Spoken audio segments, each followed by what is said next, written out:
I promise I'm not judging you. How are y'all doing today? Sorry, I didn't mean to get too close up to you like that. I was just thinking to see.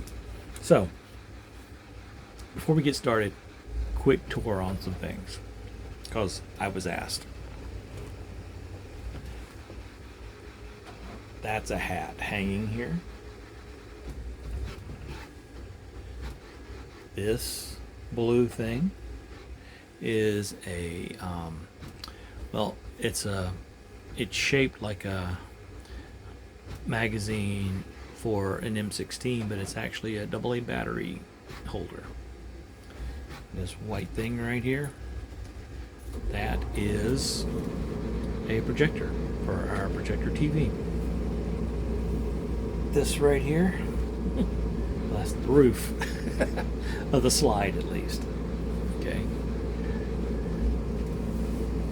And if you see this light here flashing, this is a power strip back here, and if you see a blue light flashing, that means it's not connected to the internet and I can't control it remotely. So here's a quick tour. So that said, oops, there we go. I had my phone stuck underneath. With that said, let's get into this.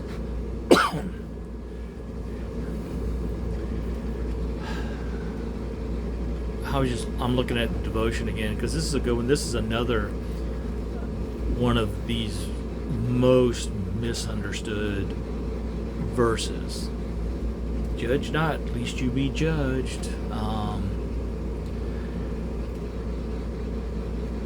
But that's not really what it means, as the devotional piece of this really points out.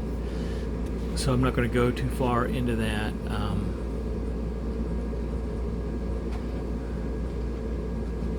Let's just skip down to the very bottom here. I'm just going to read that.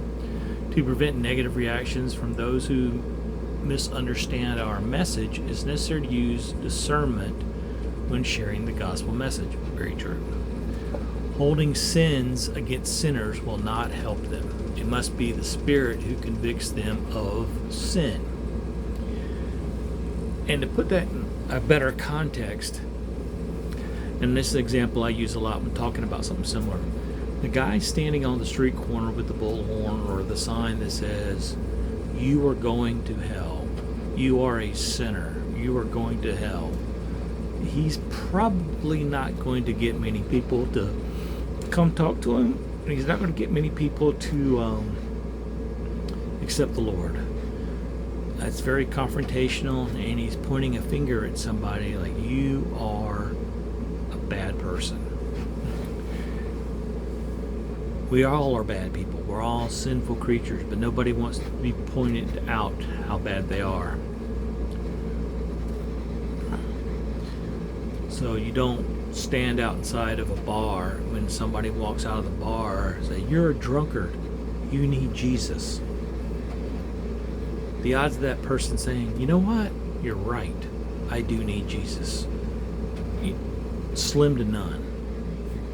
But that same drunkard comes out of that bar, and you meet him coming out of that bar, and you say, "Looks like you got a lot on your mind. I know somebody who could help you out with that stuff.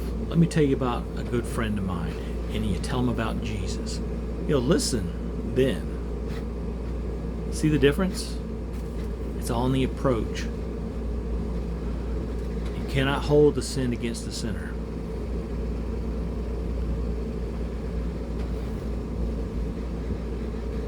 And then we go to the two questions. How do you judge yourself and others? Well, for me, I judge myself probably too harshly sometimes, and not harshly enough at others. And then for other people, I probably judge other people a little, I would say, too quickly, a lot. What criteria do you use when judging people? I try to judge people biblically. That's what I try to do. Not necessarily always what happens, but that's what I try to do. Again, We just need to keep reading this whole thing, go back and forth, back and forth. I think if you just did this 30-day Bible challenge, this Bible study here, constantly, you get a good understanding of the Bible, what Jesus means, and you'd be all right. Don't really need to pull my computer over for this one. I've heard this story a lot. I think it's funny, and I just actually came across it by accident, but it fits with the Bible passages for the day. So let's get into it. So again, probably not a true story, but it could be. A small town prosecuting attorney called his first witness to the stand in a trial, a grandmotherly elderly woman. He approached her and asked, "Mrs. Jones, do you know me?" And she responded, "Why, yes, I do. Mr. Williams, I've known you since you were a young boy, and frankly, you've been a big disappointment to me. You lie, you cheat on your wife, you manipulate people, and you talk about them behind their backs.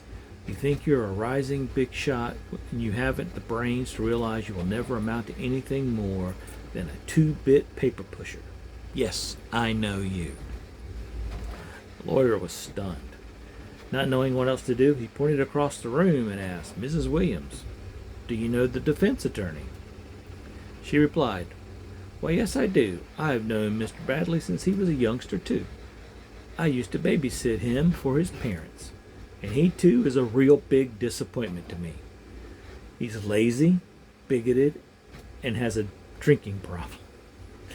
The man can't build a normal relationship with anyone, and his law practice is one of the shadiest in the entire state. Yes, I know him."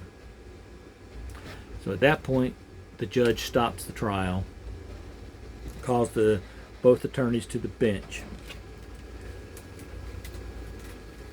He says in a low tone, "If either one of you ask her if she knows me, I'm putting you in jail for contempt of court."